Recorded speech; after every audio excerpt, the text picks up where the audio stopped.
Is there a type of client that this works best with? You know, when I think of, whenever the word philosophy is mentioned, I'm thinking of somebody who's pretty high functioning. Intellectual. Yeah, intellectual. And well, we've been real lucky. I think one of the things that's really been exciting for me is that I hesitate to say all, but but he'd like to. I'd like to say all. For the first time, I'm able, with the developmental counseling and therapy model, to work with children. And suddenly I understand, oh, this is how children are making meaning in sensory motor, concrete, operational frame. Oh, I tend to be up here with my abstractions. I've got to change my language frame. Now, helpful in that process has, of course, been my wife, co-author, co-presenter, Mary Bradford Ivey, who really has taught me so many and so central to these issues. So, and in that sense, children is one area that I've learned to cope with. Although my first successes with the model really go back to working on depression. It's been really good there. Sandra Gazzo de Giglio does wonderful work with perpetrators of family violence. David Boyer, a student of mine, does wonderful work with really seriously distressed adolescents. And almost seems like DCT is made for the hard stuff. So at least in as far as the theory goes, with your adapting to each presentation, it really ought to work with everybody. But let's be realistic. Nothing works with everybody, but it's given me a way to integrate a lot of things. Like you mentioned Lazarus, I love his work. Ellis, Treasure Rogers, Genlin, etc. It gives me a way to learn and to integrate in my own way. And other people, I'm delighted with what I see, students and other professionals who've adapted this model, where they can go and how much they can do. In a minute, we're going to be seeing this interview.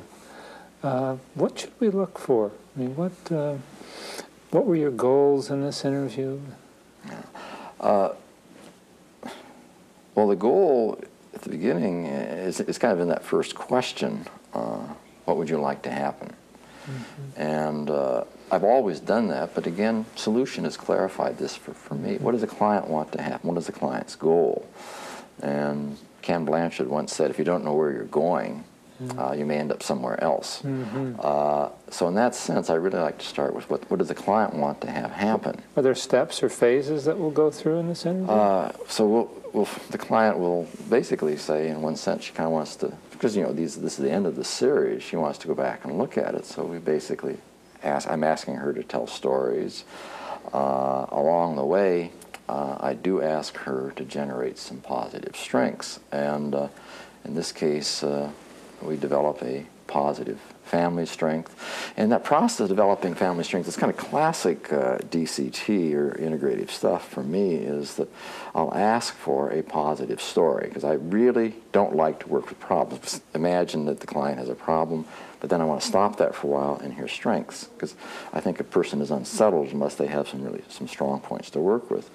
And then I hear the story, but then that's the concrete narrative. But then I want to get the sensory motor aspects of that, and I'll ask her for an image. So I have that goal clearly in mind before I start, to physicalize a positive story or two. Then you've got and these are really the experiential, concrete stuff. But then they can serve as reflection, things we can reflect upon in dealing with issues in the past. This client said, I'd like to look about how more or less, I think she said something to the effect, I'd like to look at how the past affects the present. So I went to the past for positive images. Now, in this tape, it's, in a sense, Robin is wonderful. She's almost a little too healthy at this stage. I feel like a cleanup hitter. The bases are all clean. I can walk the games over. So we're just trying to find some positive strengths to move on. And clearly, so the goals then in a typical integrative interview would be. Can you help me with that? Define strengths. Okay. Client strengths, which we then can superimpose on client problems. Yeah. Okay. Strengths which we can superimpose on client problems. So in a sense, instead of starting out with what's wrong, you're starting out with what's right. Yeah. And then how does that? Yeah. The basic structure is a short narrative of the problem.